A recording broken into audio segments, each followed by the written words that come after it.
Saben, hoy vamos a estar en el libro de Primera de Pedro, así es que acompáñenme por favor.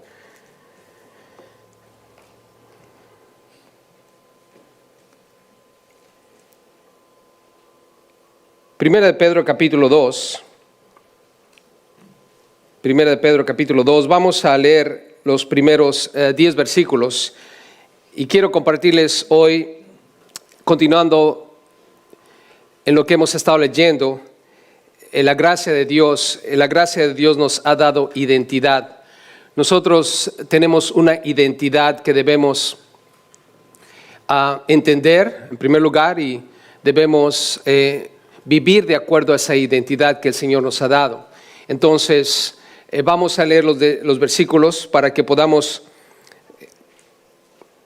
entender el texto de manera general y después vamos a analizar algunas cosas que quiero compartirles. Primera de Pedro 2, del versículo 1 al 10, dice la Biblia: desechando pues toda malicia, todo engaño, hipocresía, envidias y todas las detracciones, desead como niños recién nacidos la leche espiritual no adulterada, para que por ella crezcáis para salvación, si es que habéis gustado la benignidad del Señor, acercándoos a Él, piedra viva, desechada ciertamente por los hombres, mas para Dios escogida y preciosa. Vosotros también, como piedras vivas, sed edificados como casa espiritual y sacerdocio santo, para ofrecer sacrificios espirituales aceptables a Dios por medio de Cristo Jesús, por lo cual también contiene la Escritura: he aquí pongo en Sión la principal piedra del ángulo, escogida, preciosa, y el que creyere en Él no será avergonzado. Para vosotros, pues, los que creéis, Él es precioso, pero para los que no creen, la piedra que los edificadores desecharon ha venido a ser cabeza del ángulo, y piedra de tropiezo y roca que hace caer, porque tropiezan en la palabra, siendo desobedientes, a lo cual fueron también destinados. Mas vosotros sois, dice la Biblia, linaje escogido, real sacerdocio, nación santa, pueblo adquirido por Dios, para que anunciéis las virtudes de aquel que os llamó a las tinieblas, a su luz admirable. Vosotros que en otro tiempo no erais pueblo, pero que ahora sois pueblo de Dios, que en otro tiempo no habíais alcanzado misericordia, pero ahora habéis alcanzado misericordia.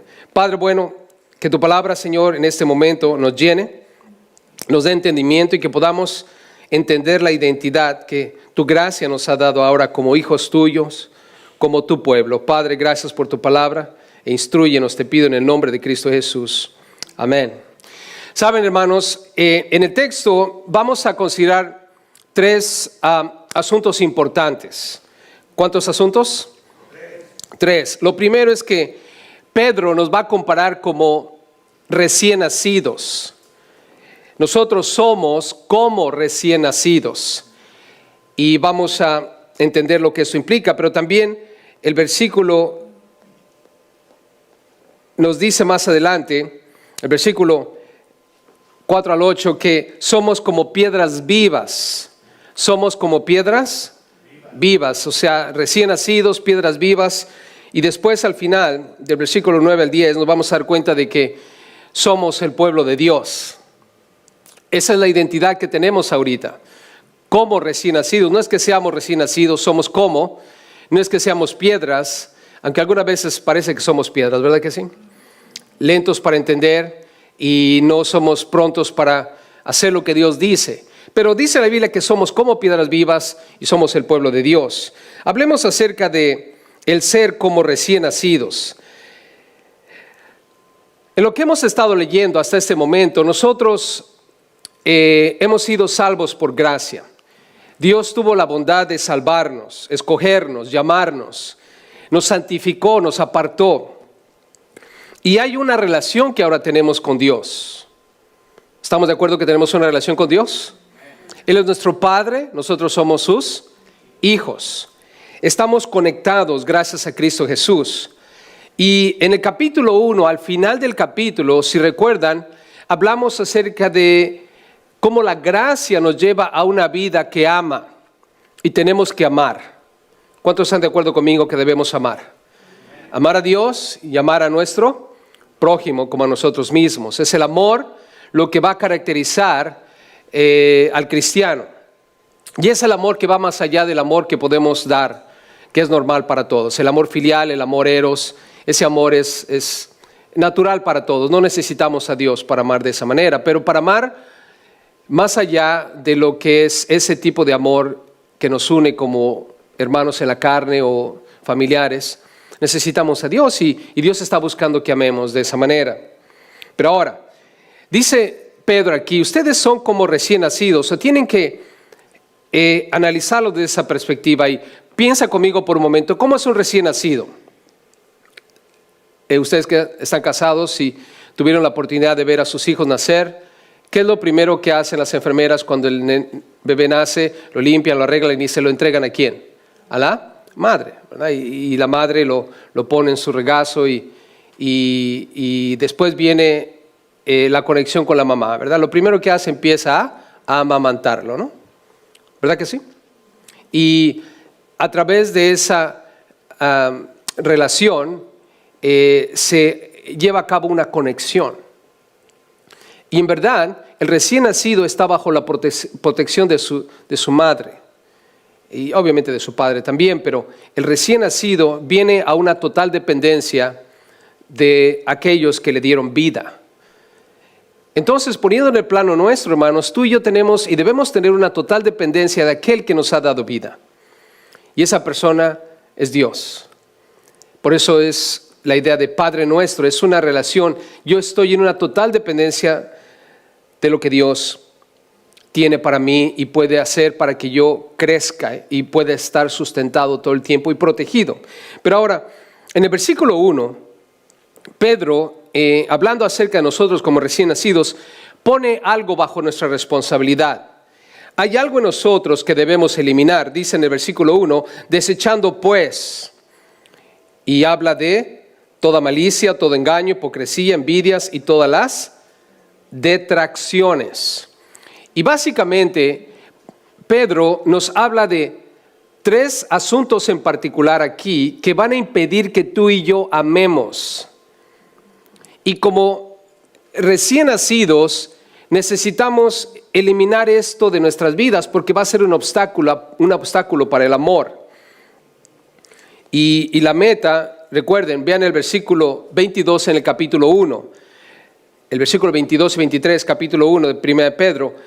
Esa es la meta, habiendo purificado vuestras almas por la obediencia a la verdad, mediante el Espíritu, escucha esto, para el amor fraternal no fingido.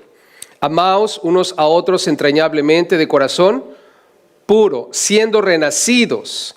O sea, hemos nacido de nuevo, no de simiente corruptible, sino de incorruptible, por la palabra de Dios que vive y permanece para siempre. Entonces, ¿qué es lo que debo hacer? Si la meta es el amor, tengo que desechar, quitar de mi vida, número 1, toda malicia. ¿Qué es la malicia, hermanos? Y cuando dice toda malicia es la idea de que hay diferentes maneras de vivir la malicia. ¿Alguna vez han escuchado a alguien decir malíciala? ¿Verdad? Y esa expresión a veces, ¿qué quiere decir eso? Malíciala o evita o quita la malicia de tu vida. La malicia, hermanos, es la calidad de lo que es malo. Algo que es malo. Y Dios dice, desecha de tu vida todo lo que es malo, todo lo que es perjudicial, todo lo que es dañino. ¿Por qué? Porque cuando yo empiezo a practicar cosas que son dañinas, malas, perjudiciales, tú puedes decir, bueno, yo lo estoy haciendo, eso es mi problema, no es el tuyo. Hermanos, en realidad, si una persona empieza a hacer cosas malas que le van a hacer daño, ¿solamente va a afectar a sí mismo o va a afectar a los demás? Va a afectar a los demás. Hace poco aquí en el estado de California se llevó a cabo una votación si se permitía la marihuana o no, ¿se acuerdan? Yo no sé cómo votaste tú, pero yo voté no.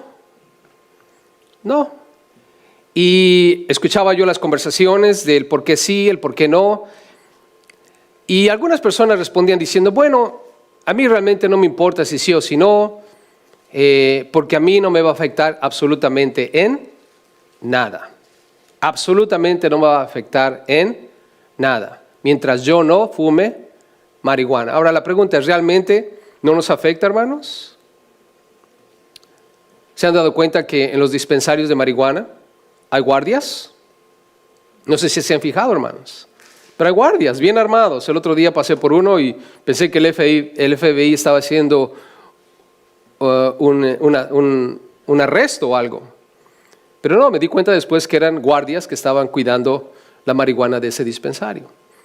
Y luego, mientras estaba yo ahí observando, me di cuenta de que la mayoría de ellos, ¿verdad?, se miraban, una vez más, que no tenían una vida estable. Y yo me pregunto si la falta de inestabilidad en esas personas afectará a su familia. Y yo creo que sí, hermanos. Afecta a su familia. ¿Y qué hay de nosotros? Por ejemplo, no son mi familia. Bueno, si esa persona un día hace una sobredosis, le va a llamar al 911 y van a venir los paramédicos. Y si es una persona de bajos recursos, ¿quién va a pagar por eso, hermanos? ¿El gobierno o nosotros? Nosotros. Ahora, ¿nos afecta todo eso, hermanos? Claro que nos afecta. Y la Biblia por eso dice que debemos eliminar todo lo que es dañino, todo lo que es perjudicial, porque el practicar tales cosas no es un acto de amor, no va a mostrar amor para con los que están a tu alrededor. Por eso la Biblia dice, elimina eso. Otra cosa que dice la Biblia aquí es que debemos eliminar todo engaño, todo engaño. Y la palabra engaño implica que estás usando trampa o falsedad para embaucar a alguien, para traicionar a alguien. Y el engaño viene de dos maneras. Número uno, hipocresía, y la otra es envidia. Entonces Dios dice, quita todo engaño que venga en la forma de hipocresía. La hipocresía es el jugar un papel, el pretender algo que realmente no es.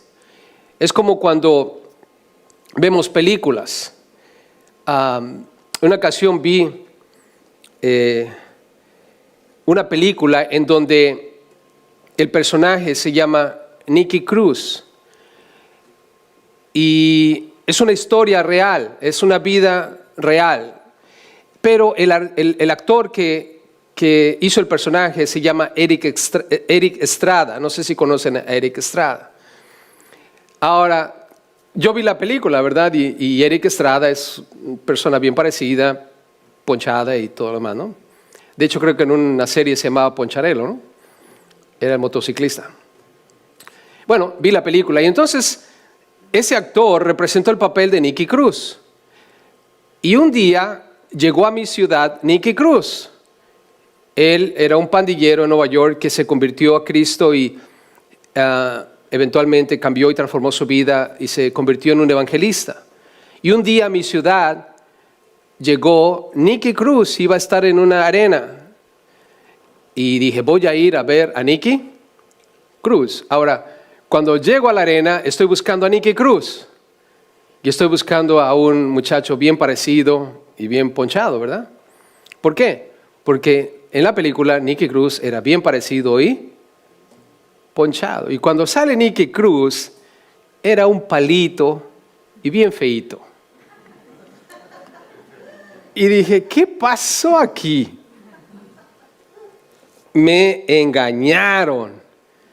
Me engañaron. ¿Y saben cómo me engañaron? Me engañaron a través de la hipocresía.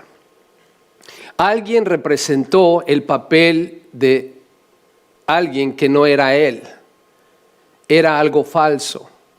Ahora, no estoy diciendo que me engañaron en el sentido de que la historia no es real, de que se convirtió. Todo eso es verdad, pero espero entiendas lo que te estoy tratando de decir, ¿verdad? Hubo una representación que realmente no era lo que es verdad.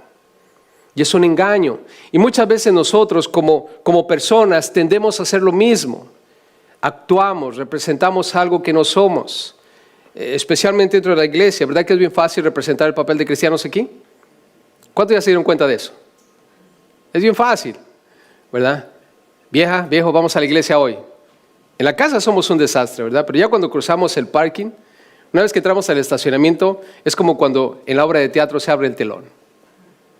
Ahora sí, todos acuerden de su... ¿Ya sabes lo que tienes que decir? Sí, sí. Buenos días, hermano. Dios te bendiga. ¿Cómo estás? Bendecido para la gloria de Dios. Oh, aleluya, amén. Todo eso, ¿verdad? Ya, ¿verdad que sabemos las líneas del guión? ¿Sí las sabemos? Sí, ¿no? Sí, todos lo sabemos. Hasta cuando yo a veces llego con los varones y le digo, ¿quién vive? Y los hermanos que dicen, Cristo, ¿verdad? Y los cristianos, y responden, en victoria. Y así, ¿no? O sea, tenemos esa facilidad de actuar y de decir y hacer lo que tenemos que hacer, porque por naturaleza así somos. Así somos. Nunca vas a escuchar a alguien que si te acercas y le preguntas cómo estás, te va a decir, oh hermano, ando sin trabajo, casi no tengo ya para la renta, me van a correr y mi esposo me quiere abandonar ya y mis hijos andan todos perdidos en drogas. ¿Vas a escuchar a alguien alguna vez decirte eso? ¿Qué es lo que va a decir? Todo bien, gracias a Dios, hermano. Todo bien, gloria a Dios. El Señor es bueno, el Señor es bueno. Porque por naturaleza, hermanos, tratamos de ponernos en un papel que no es. ¿Qué quiere decir eso, hermano? Lo que quiere decir es que debemos tener cuidado de apartarnos de cualquier cosa que tenga que ver con la hipocresía, que lleva a engañar a los demás. Eso no es amor. Y lo último ahí es la envidia. La envidia, cuando hablamos del engaño, la envidia, hermano, es como cuando alguien está siendo bendecido y tienes celos porque esa persona está siendo bendecida. Y tienes un disgusto en tu corazón y estás enojado porque la otra persona tiene más que tú y esa persona está siendo, entre comillas, más bendecida que tú. Y eso también, hermanos, daña a los demás. ¿Está bien, hermanos, que tengamos envidia por lo que otros tienen? No, no está bien, hermanos. Si una persona está más bendecida que nosotros, gloria a Dios. Y a veces cuando alguien te comparte, oh hermano, ya me dieron un aumento en el trabajo, ya estoy ganando ahora 2 veces más de lo que yo ganaba. Y le preguntas, ¿y cuánto ganas, hermano? Gano $30 la hora y tú apenas ganas 10. Y tienes papeles y hablas inglés y tienes como 40 años aquí y el otro no tiene nada de lo que tú tienes. Y ni siquiera inglés habla. Y gana lo doble que tú y tú dices, oh, gloria a Dios, hermano, que Dios te bendiga. Diga oro por ti para que Dios te dé más. Pero en el interior estamos, ¿qué? Enojados. Y estamos rabiándose. ¿Por qué es que esta persona es más bendecida que yo? Yo hasta canto en la iglesia. Yo soy el pastor de la iglesia. Yo soy ministro en la iglesia. Y no me bendice Dios tanto como bendice esta persona. Y el engaño, hermano. El engaño de estar aparentando de que estás bien y que la otra persona está prosperando y tú no. Y estás tratando de aparentar de que todo está bien. Hermano, eso no es bueno. La Biblia dice, desecha todo engaño, sea hipocresía, sea envidia. Y por último dice todas las detracciones. La palabra detracción, hermanos, quiere decir la difamación y la calumnia.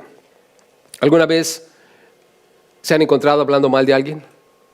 Yo sí, hermanos. Inconscientemente a veces empiezas a hablar de una persona y de repente estás hablando mal de esa persona y estás calumniándola, difamándola. Empiezas a decir más de lo que tienes que decir.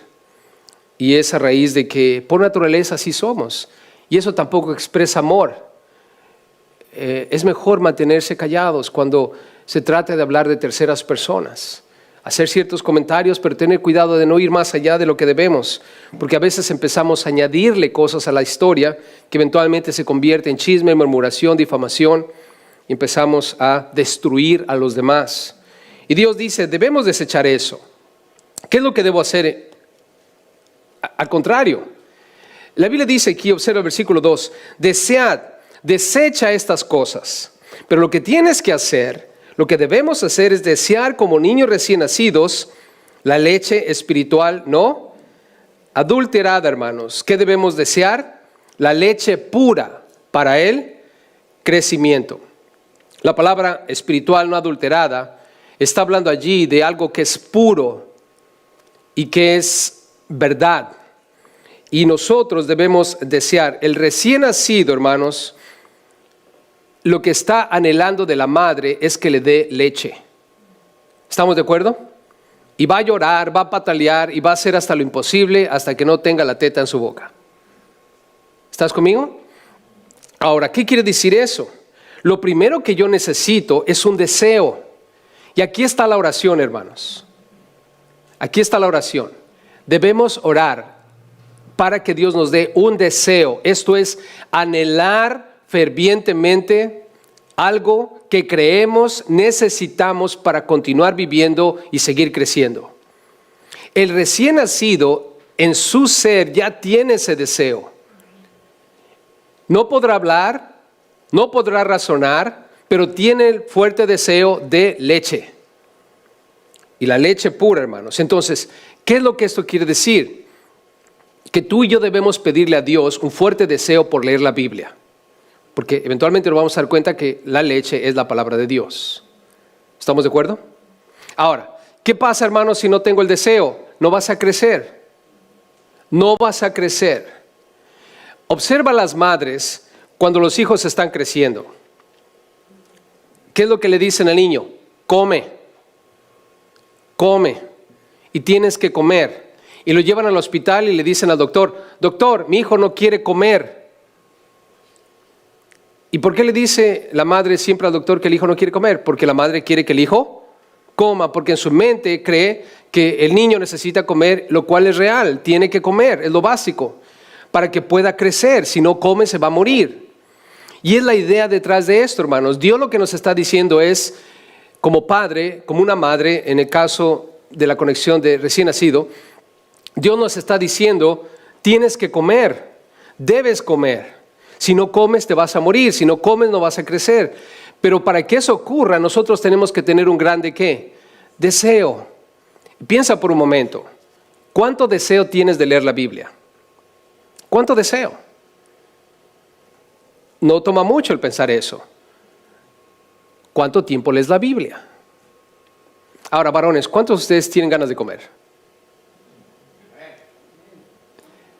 Yo soy un varón y créemelo, como 3 veces al día y si puedo como hasta 4 o 5. ¿Por qué? Porque quiero comer, ese es mi deseo, comer, ¿verdad? ¿Y qué es lo que estoy haciendo cuando tengo el deseo? Voy y como. Y a veces no tengo o no necesito comer, pero tengo el deseo. ¿Y qué es lo que hago? Sigo comiendo. Especialmente cuando tengo el deseo de una Coca-Cola. ¿Cuántos saben que la Coca-Cola es mala? Muy mala, ¿verdad? Algunos dicen que es súper mala, bueno. Pero, ¿qué es lo que pasa cuando tomas una coca y te gusta mucho la coca? 3, 4, 5 minutos y quieres ¿qué? Otra coca. Y tú sabes que es malo, pero te la tomas. ¿Por qué te la tomas? Porque tienes el deseo. No hay nada que te vaya a parar porque tienes el deseo. Y así es en cada cosa que tú haces en la vida. Cuando tú tienes el deseo de algo, es lo que vas a estar haciendo. ¿Qué es lo que más pasas el tiempo haciendo en este momento? Si estás todo el tiempo en el Facebook, ese es tu deseo. El Facebook es lo que es. Si estás en Twitter, en YouTube, donde quiera que estés, ese es tu deseo. Es lo que te está motivando, lo que te está llevando a hacer lo que estás haciendo. ¿Por qué muchas personas no crecen espiritualmente? ¿Por qué no se desarrollan dentro de las cosas de Dios bien? ¿Por qué no llegan a tener un claro entendimiento de Dios? Porque no tienen un deseo de la palabra de Dios. Entonces, ¿qué es lo que tengo que pedir? Que Dios me dé un deseo. ¿Cuántos desean estudiar la palabra de Dios? Bueno, hay que pedirle a Dios que incremente ese deseo, que llegue al punto de desesperación. Así como cuando salimos de la casa sin teléfono. ¿Cuántos se desesperan cuando ya van a medio camino al trabajo sin el teléfono? ¿Sí? ¿Se desesperan? ¿Se regresan? ¿Lo buscan hasta que lo encuentran? Amén. Estamos todos en el mismo barco. Imagínate si así fuera nuestro intenso deseo de estar en la palabra de Dios. Imagínate salir de tu casa sin la Biblia. O estar ya 6 o 7 horas durante el día sin haber leído la Biblia en ningún momento. Empezar a buscar la Biblia con desesperación, así como buscamos nuestro teléfono para ver quién nos ha llamado, quién nos ha mandado un texto o cuál es lo nuevo reciente en nuestro Facebook. Imagínate si tuviéramos el deseo de leer la Biblia de esa manera. Muchos de nosotros estaríamos en otro nivel, ¿no creen? Muchos de nosotros estaríamos experimentando algo mejor. Estaríamos viviendo una mejor vida. Estaríamos pasando menos problemas gracias a que Dios es fundamental en nuestra existencia. Y sin embargo, hermanos, estamos en una hambre intensa por la palabra de Dios y muchos de nosotros estamos muriendo espiritualmente. Nota, versículo 2 al final dice, ¿para qué? por ella. Cuando empezamos a leer la palabra, estamos buscándola, anhelamos estar en ella, para que por ella crezcáis para salvación. ¿Sabes que entre más estamos en la palabra, más entendemos nuestra salvación?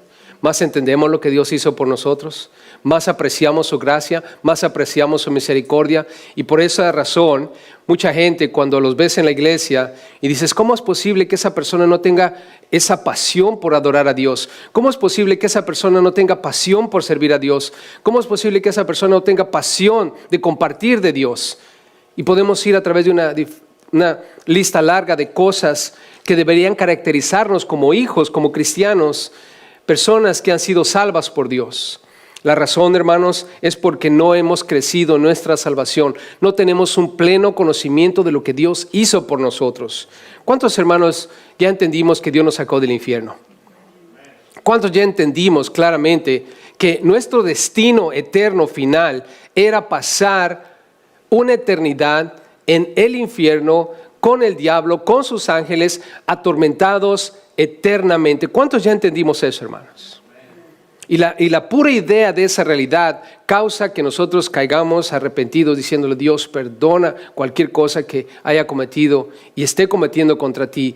Yo no quiero terminar en ese lugar, quiero estar en tu presencia para siempre.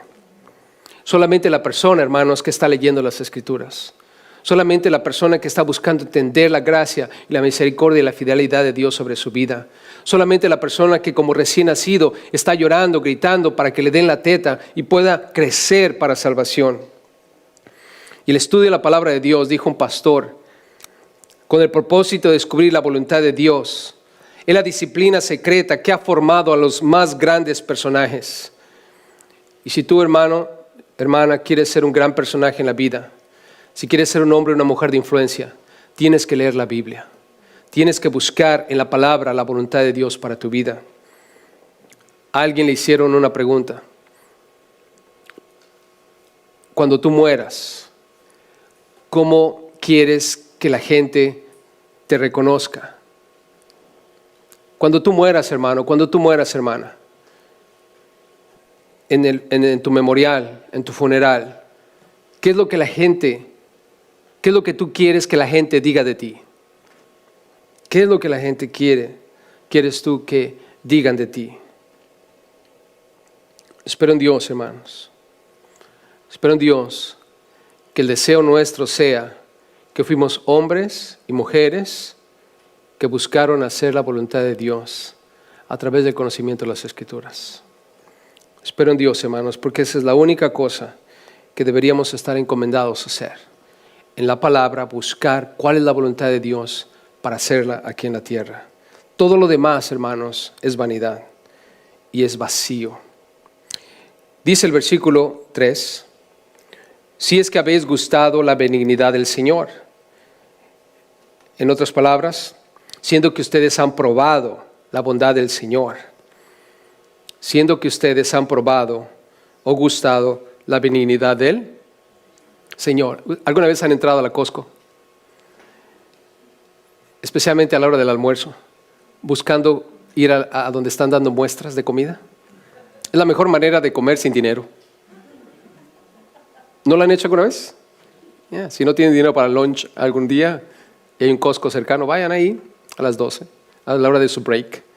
Y tomen acá, tomen allá. ¿Qué es lo que están haciendo? Están probando. Están probando.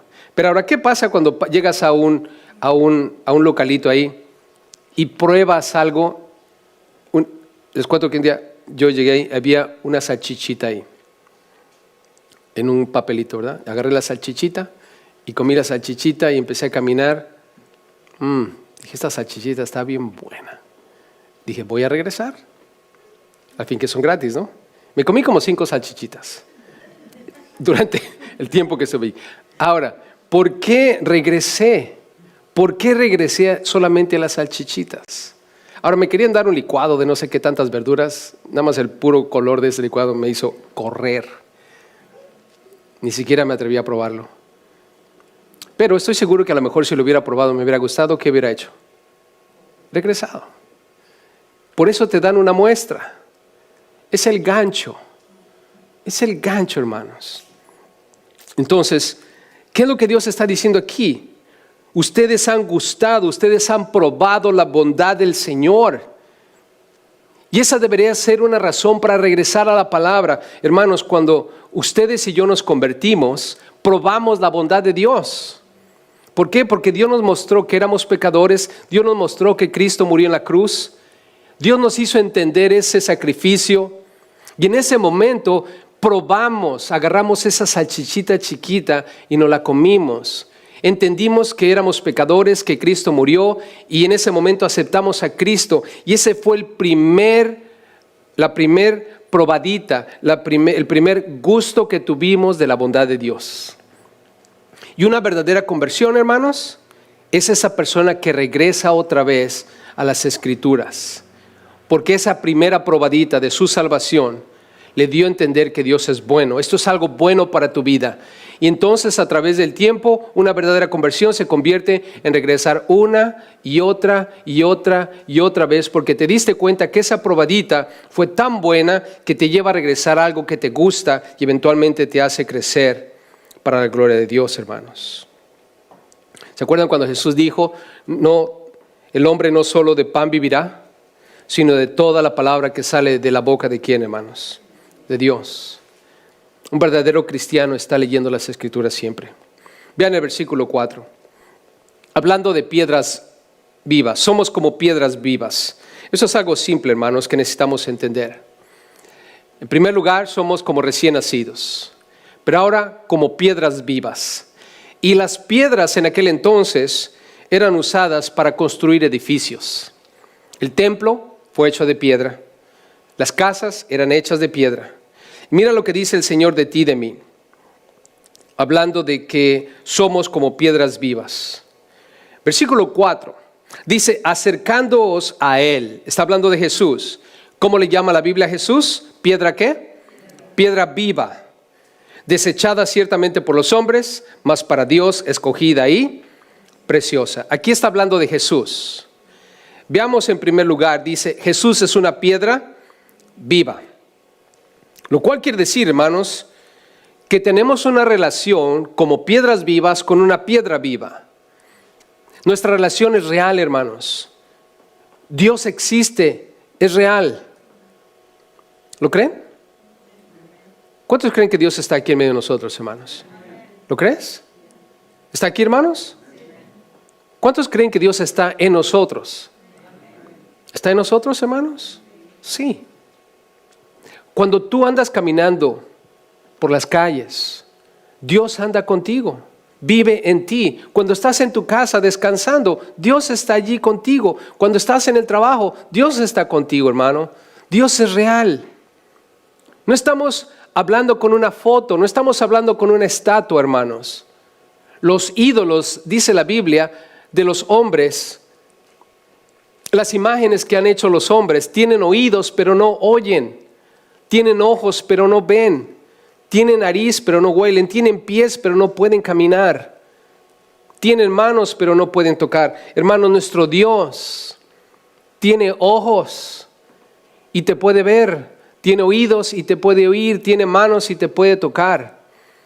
Yo estoy hablando en el contexto de lo que la palabra dice para que entendamos que nuestro Dios es un Dios vivo.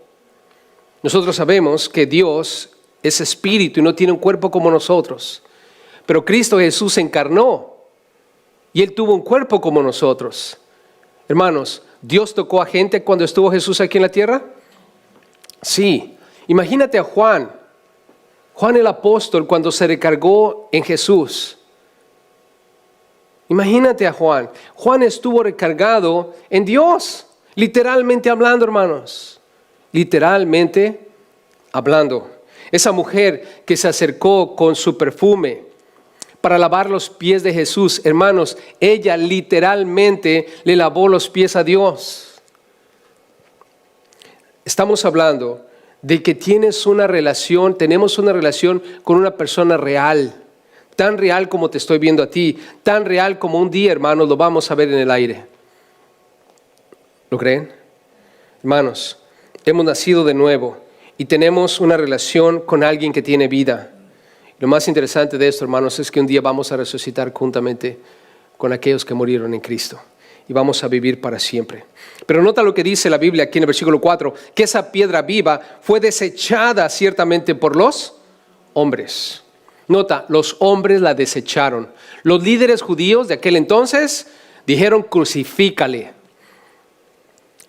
El gobernador romano, en ese momento, hermanos, se acobardó. No quería problemas con el César y lo que hizo, le dio oído a esa turba que decía: crucifícale. Ese gobernador romano desechó a Cristo Jesús. Él dijo: no encuentro nada, este hombre es inocente. Y aún se tomó la osadía de compararlo con Barrabás. ¿Se acuerdan, hermanos? Y de alguna manera estaba tratando de salvar su pellejo, porque ¿se acuerdan que su esposa le dijo: no tengas nada que ver con este hombre? Y sin embargo, él en ese momento también fue probado. Barrabás o Jesús. Hermanos, él no tenía que haber hecho eso. Él tenía que haber sido un juez justo. Tuvo que haber dejado ir ¿a quién? A Jesús. Jesús era inocente. No había mucho que analizar a Jesús, hermanos. Y quiero que entiendan algo. El hecho de que es una piedra viva y Él es Dios, hermanos, no hay mucho que analizar a Jesús. No hay mucho que analizar a Dios. Dios es el creador de este universo, hermanos. Y Jesús es nuestro Señor y Salvador. Y nadie va a llegar al Padre, nadie va a llegar a la salvación si no es por medio de Cristo Jesús. No es tiempo de estar analizando a Jesús, hermanos. Es tiempo de analizarlo nosotros. Porque cuando tú haces un sobreanálisis de alguien que no necesita ser analizado, vas a cometer el mismo error que cometió su gobernador romano. Sobreanalizó la situación, hermanos, siendo que él ya había descubierto la verdad de que este hombre era inocente. ¿Y qué hizo? Se unió por miedo a los que desecharon a Jesús. Tristemente, hermanos, Jesús fue desechado y hasta el día de hoy, hermano, hasta el día de hoy, hermana, Jesús sigue siendo desechado. No te sorprendas cuando tú le hables a tus familiares de Cristo y te empiecen a llamar padrecito, el curita, el aleluya. O ya eres protestante y te manden a volar con tu Cristo, con tu Jesús, con tu iglesia, con tu evangelismo. Y con lo que sea, hermano. No te preocupes ni te extrañe. Jesús no se extrañó cuando eso vino sobre él, porque él ya sabía que iba a ocurrir. No es para todos, hermanos. Desechado ciertamente por los hombres, pero para Dios, hermanos, ¿qué hay para Dios? ¿Cómo ve Dios a Jesús? Para Dios, esta piedra viva, Cristo Jesús, desechada es, número 1, escogida. 2, es ¿qué, hermanos? Preciosa. ¿Saben que Dios escogió a Jesús para que viniera aquí a la tierra a morir por nosotros? Eso está en Hebreos capítulo 10. Puedes leerlo. Dios instituyó sacrificios para que pudiéramos ver la realidad de que alguien tenía que morir por nuestro pecado. Lo hizo desde el principio en el jardín del Edén, cuando Dios mató al animal para usar la piel y cubrir a Adán y Eva. Hubo una muerte, alguien derramó su sangre. Moisés recibió mandamientos de sacrificios. Alguien tiene que morir por nuestro pecado. Y ese alguien fue escogido por Dios. Y esa persona es Dios mismo, Jesús, quien murió en la cruz por nuestros pecados. Dios lo escogió. Por eso Jesús dijo: nadie puede llegar al Padre si no es por mí. No hay manera. ¿O puedo llegar a Dios a través de Mahoma? No. ¿A través de Buda? No. ¿A través de Hare Krishna? No. ¿A través de Gandhi? No. ¿A través de mí mismo? No. Absolutamente no. Solo hay una persona escogida y se llama Jesús. Amén. Ahora, ¿por qué es precioso para Dios? Porque es Dios mismo, hermanos. En Filipenses 2, 9 al 11, quiero leerte lo siguiente. Por lo cual, hablando de Jesús, Dios también lo exaltó hasta lo sumo y le dio un nombre que es sobre todo nombre, para que en el nombre de Jesús, es así tan precioso el nombre de Jesús, tan precioso Jesús, hermanos, para que en el nombre de Jesús se doble toda rodilla de los que están en los cielos y en la tierra y debajo de la tierra, Hermanos, la gente va a desechar a Jesús. Pero el hecho de que han desechado a Jesús, ¿quiere decir que Jesús no es exaltado, hermanos? Jesús va a ser exaltado por nosotros los que aceptemos a Cristo y aún por aquellos que rechacen a Cristo. En el cielo Jesús es exaltado. En el infierno, hermanos, Jesús es exaltado. En la tierra Jesús es exaltado. ¿Por qué? Porque para Dios Él es precioso. Y luego en el versículo 11, en el capítulo 2 de Filipenses dice: y toda lengua confiese que Cristo Jesús es el Señor, para gloria de Dios Padre. Hermanos, ¿todos van a confesar a Jesús como Señor? Créemelo. Y yo creo que el tormento más grande que va a haber en el infierno, hermanos, es haber tenido la oportunidad de aceptar a Cristo y haberlo desechado. Ese va a ser el tormento, yo creo, en mi opinión, más grande que cualquier otra cosa. ¿Y cómo sabe eso, pastor? ¿Se acuerdan la historia del rico y Lázaro? ¿Qué estaba haciendo el rico cuando estaba ya en el infierno? Estaba suplicándole a Abraham que dejara ir a Lázaro, que regresara a Lázaro para que le hablara ¿a quién? A sus familiares, para que no fueran a donde él estaba. Y estaba atormentado con la idea de que sus familiares desecharan a Cristo Jesús y terminaran con él en el infierno. Yo me pregunto, ¿cuántos familiares nuestros que han muerto y están ahora en el infierno? O familiares de personas que todavía están en el mundo, que ya murieron y están en el infierno, no están clamando, gritando, que alguien les diga a sus familiares aquí en la tierra que necesitan aceptar a Cristo Jesús, hermanos. ¿Acaso no será eso posible? Estando atormentados, declarando que Jesús es Señor. Qué triste, hermanos. Pero ahora vean el versículo 5.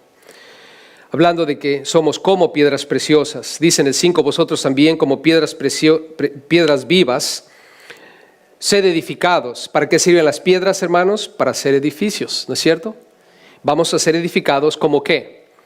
Casa espiritual y sacerdocio santo, para ofrecer sacrificios espirituales. Y esos sacrificios espirituales son aceptables a Dios por medio de ¿quién? De Cristo Jesús. ¿Qué es lo que eso quiere decir, hermanos? Nosotros no necesitamos un templo más. Antes literalmente agarraban las piedras y hacían el edificio, y era el templo. Y en ese templo entraban sacerdotes, literalmente, y literalmente hacían sacrificios. Ojo aquí, tú y yo somos como piedras vivas.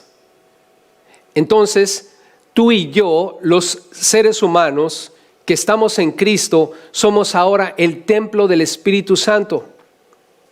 Dios habita entre nosotros, no en el edificio. Y al mismo tiempo, ustedes y yo somos los sacerdotes. Somos el edificio y también somos los sacerdotes. Y la pregunta es, ¿y quién es el sacrificio? También nosotros mismos. ¿Cómo sé eso? Bueno, Romanos capítulo 12, versículo 1. Algunos se lo saben. Escuchen esto, Romanos 12, 1. Así que, hermanos, os ruego por la misericordia de Dios que presentéis vuestros cuerpos en sacrificio vivo, santo, agradable a Dios, que es vuestro culto racional. ¿Qué quiere decir esto para ti y para mí? Piensa en ti como persona.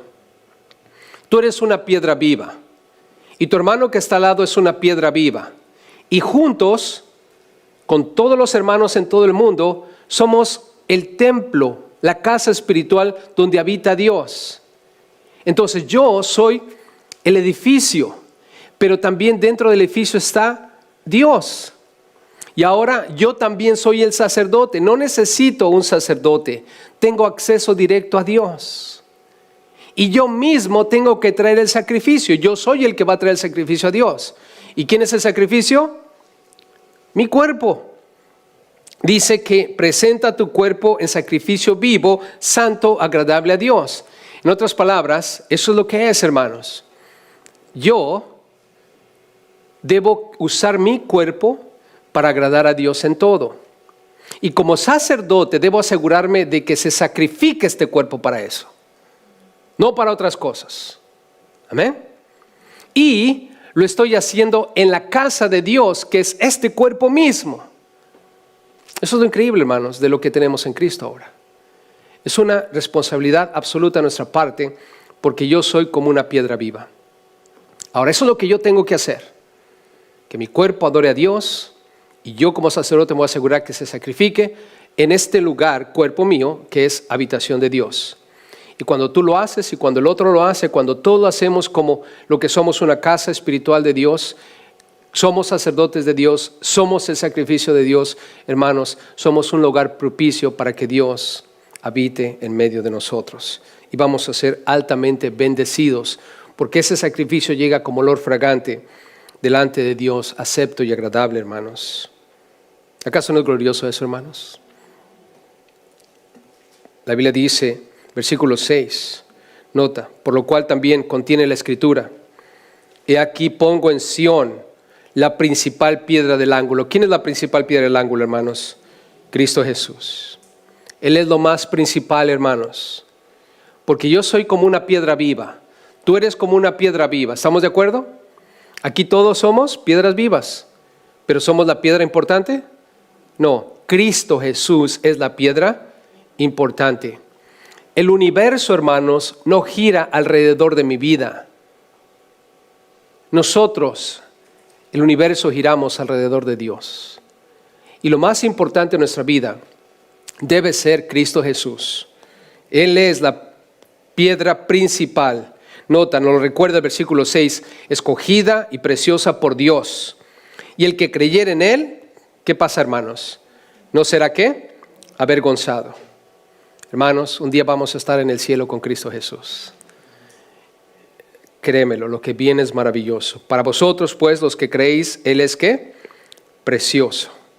Pero para los que no creen, aquí está la cosa, hermanos. La piedra sirve para dos cosas. Una, para edificarte y que seas la casa espiritual que Dios desea, o para destruirte. La piedra que los edificadores desecharon ha venido a ser la cabeza del ángulo. 8, piedra de tropiezo y roca que hace caer, porque tropiezan en la palabra, siendo desobedientes, a lo cual fueron también destinados. Hermanos, los incrédulos no entienden por qué adoramos a Dios y tropiezan. No entienden por qué tenemos que reunirnos para adorar. La gente no puede entender cómo es que en medio, entre comillas, de una situación tan peligrosa, nosotros estemos buscando estar reunidos para adorar a Dios. Hermanos, ¿ellos lo pueden entender? No, no lo pueden entender. Ellos no pueden entender por qué adoramos a Dios. Ellos no pueden entender por qué servimos a Dios. Ellos no pueden entender por qué leemos la Biblia. No pueden entender por qué oramos. No pueden entender por qué hacemos todo lo que hacemos como cristianos. Y nos llaman fanáticos. Nos llaman locos. Nos dicen que nos han indoctrinado. No pueden entender la urgencia, hermanos, que tenemos de aprender de Dios, de estar con Dios, de cantar a Dios, de aprender más de Dios, de hablar de Dios. No entienden absolutamente nada de lo que nosotros hacemos y no lo van a entender, hermanos, hasta que no entreguen su vida a Cristo Jesús. Y mientras no lo hagan, hermanos, el problema es que la piedra no está debajo de ellos para sostenerlos y mantenerlos firmes. La piedra está sobre ellos y un día va a caer sobre ellos, hermanos. Y van a quedar destruidos. Porque la ira de Dios, hermanos, viene sobre aquellos que andan en desobediencia, de la cual nosotros hemos sido librados. Gracias a que Dios tuvo misericordia de nosotros. Amén. ¿Verdad que Dios tuvo misericordia de nosotros, hermanos? Lo vamos a ver ahorita. Vean el versículo 9 al 10. Somos pueblo de Dios. Y quiero que pongas esto en tu corazón, hermano, hermana. Porque vivimos en una nación hermosa y maravillosa. Los Estados Unidos de América. No hay ninguna nación como la nuestra, hermanos. Tenemos muchas dificultades y muchos problemas, pero créemelo, no se compara con los problemas que hay en otras naciones. Y sin embargo, nosotros tenemos aún otra nación que es eterna. Nuestra ciudadanía está en los cielos. Dice la Biblia, mas vosotros sois ¿qué? Linaje escogido. ¿Sabes lo que la palabra linaje escogido quiere decir? Somos una raza escogida. Es lo que quiere decir. Entonces piensa por un momento. La raza humana fue creada por Dios. ¿Estamos de acuerdo? Y sin embargo, Dios, de entre los seres humanos, nos ha escogido a nosotros. Tú eres un linaje, una raza escogida por Dios. ¿Quién nos escogió, hermanos? Dios. Y conmigo, por favor, vea Efesios 1. Quiero que entiendas esto. Dios te escogió. Dios te escogió. Y la pregunta que siempre hacen es, ¿y por qué me escogió a mí? ¿Porque soy inteligente? ¿Soy algo que Él necesita? No. Efesios 1, por favor, versículo 4 al 6. Esto es importante. Somos un linaje escogido. Efesios 1, 4 dice, según nos escogió en Él. ¿Cuándo nos escogió, hermanos? ¿Cuándo? Antes de la fundación del mundo. ¿Alguien ya estaba vivo cuando el mundo se fundó? Pregunta, ¿nuestra vida tiene algo que ver en el hecho de que Dios nos haya escogido siendo que no existíamos todavía? ¿Tiene algo que ver, hermanos? No. Él te escogió a ti, Él me escogió a mí antes de la fundación del mundo. ¿Para qué? Observa el versículo 4. Para que fuésemos santos y sin mancha delante de Él. Lo que Dios quiere es que haya un grupo de personas de entre todo el mundo, el linaje escogido, que van a vivir apartados del pecado sin cometer pecado delante de Él. 5. En amor, habiéndonos predestinado, o sea, ya era el plan de Dios que fuéramos adoptados hijos suyos por medio de ¿quién? De Cristo Jesús. Dios dijo, voy a escoger a ciertos seres humanos de entre todos los seres humanos. Y esto es a través de Cristo Jesús. Y Cristo Jesús, este es el plan de Dios, desde antes de la fundación del mundo, va a ser el medio para que ellos sean adoptados como mis hijos. ¿Cuántos creen en Cristo Jesús como Señor y Salvador? Él es el medio para que tú seas parte de este grupo que va a ser santo y sin mancha. ¿Y por qué lo hizo, hermanos? ¿Por qué lo hizo? Nota, versículo 5, al final dice, según el puro afecto de ¿qué? De su voluntad. Esa fue su voluntad. Y si tú me preguntas, ¿por qué me escogió a mí, pastor? ¿Por qué Dios me escogió a mí? Porque Él tuvo la voluntad de escogerte antes de que nacieras. Y lo hizo por medio de Cristo Jesús.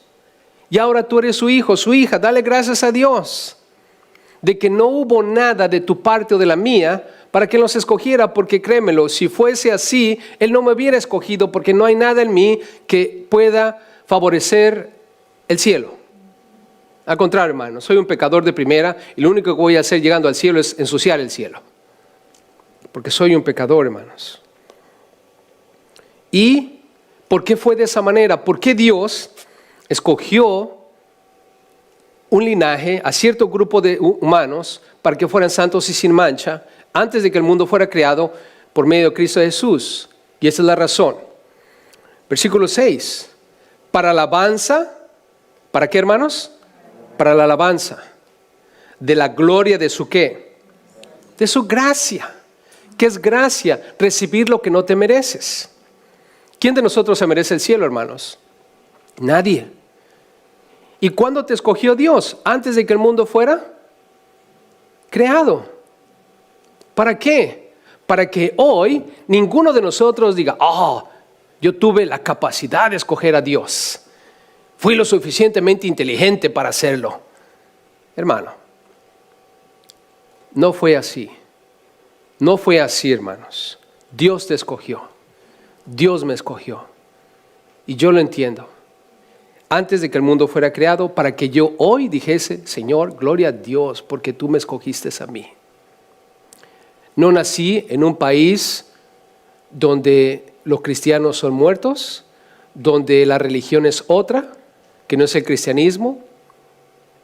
No crecí en un lugar donde a Dios se le despreciaba. Crecí en un hogar donde se amaba a Dios. Y yo le doy gracias a Dios por eso, hermanos. ¿Por qué? Porque su gracia, lo que yo no me merezco, hizo posible todo esto, hermanos. Y tenemos que entenderlo. Somos linaje escogido. Amén. Regresemos al versículo 9, por favor.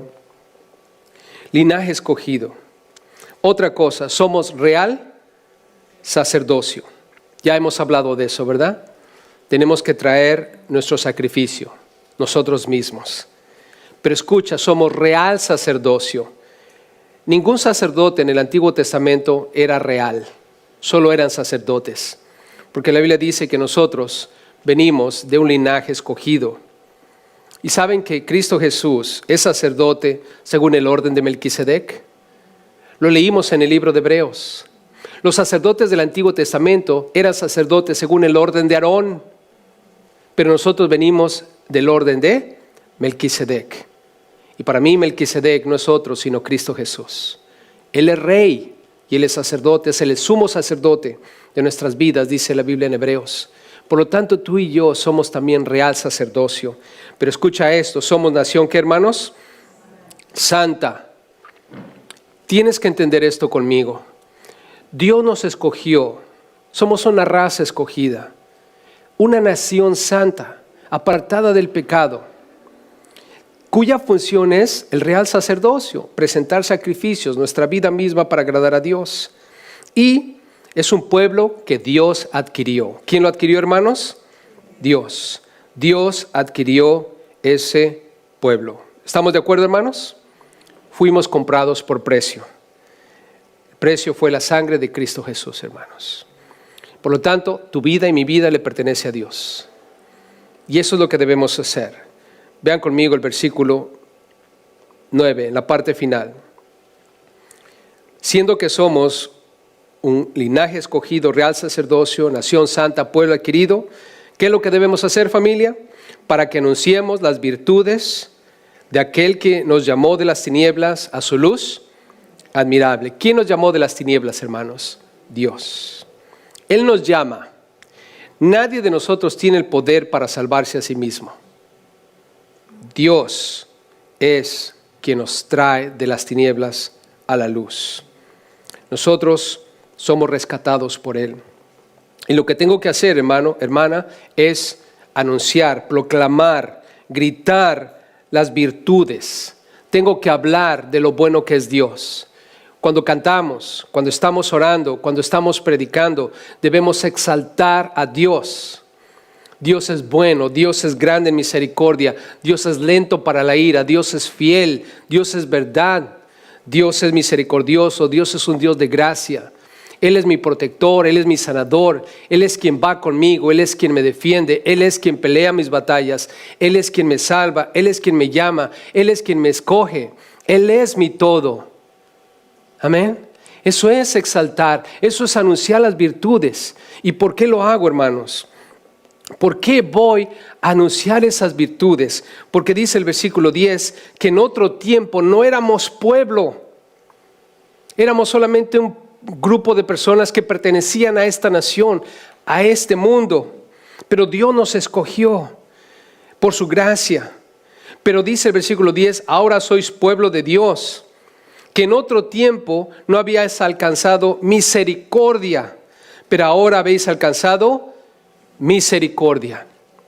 Hermanos, esa es la razón por la cual debemos exaltar al Señor.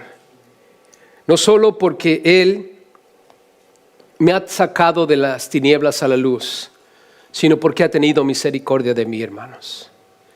Yo no te puedo dar una clara idea del por qué Dios te escogió a ti y a mí. Lo único que sé es de que Él pensó en ti y pensó en mí antes de que este mundo fuera hecho. Y lo que tengo que entender es solamente que al hacer eso desde antes de la fundación del mundo, Él lo único que quería es de que yo concluyera que su gracia, yo no merezco ser parte de los reinos de los cielos y su gracia lo hizo posible. Y también que reconociera su misericordia. Yo tenía que terminar en el infierno porque he pecado contra Dios. pero en su misericordia Él ha parado eso. Eso no va a ocurrir conmigo, porque Él es un Dios de misericordia. Y lo único que puedo decirte es de que ahora anunciamos y exaltamos a Dios por su gracia y por su misericordia. Nos sacó de las tinieblas y nos llamó a su luz admirable, hermanos. Amén.